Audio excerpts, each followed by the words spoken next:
Washington to straighten you out. Let me tell you something. The defense is going to use every public forum they can to attack the state's witnesses. And listen, even if one witness, McQuarrie, has been called into question, as you saw today, they're lined up to testify against Sandusky. How many more states' witnesses can they destroy on cross-exam? Maybe McQuarrie is a fatality for the state, but he's one of many. So do you think the attorneys for Sandusky have messed up this case? Do you think it's irreparable? Is he going to have a defense somewhere down the road that he didn't have good counsel? Well, whenever there's a conviction, it's SOP, standard operating procedure, that the defendant sits in jail and then decided his defense lawyer is the one to blame. Now, true, the defense lawyer should never have let Sandusky go on air and interview with anybody. That was a big mistake. All of that can and will come into court. I can guarantee you that. But the reason that we're in court now is not because of the defense lawyer. It's because of the allegations claimed against Sandusky. Sandusky has made this mess.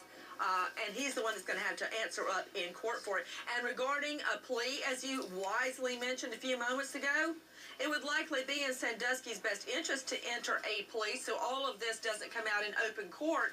But I guarantee the state is not going to go down without hard jail time. So Sandusky and his wife need to resign themselves to the fact that he's going to jail.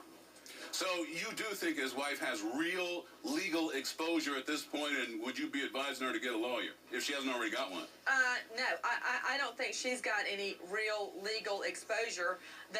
Under our jurisprudence system, even if she heard a young boy in the basement crying for help, which I don't think she did. I believe the little boy's story. I believe that did happen from what I have read.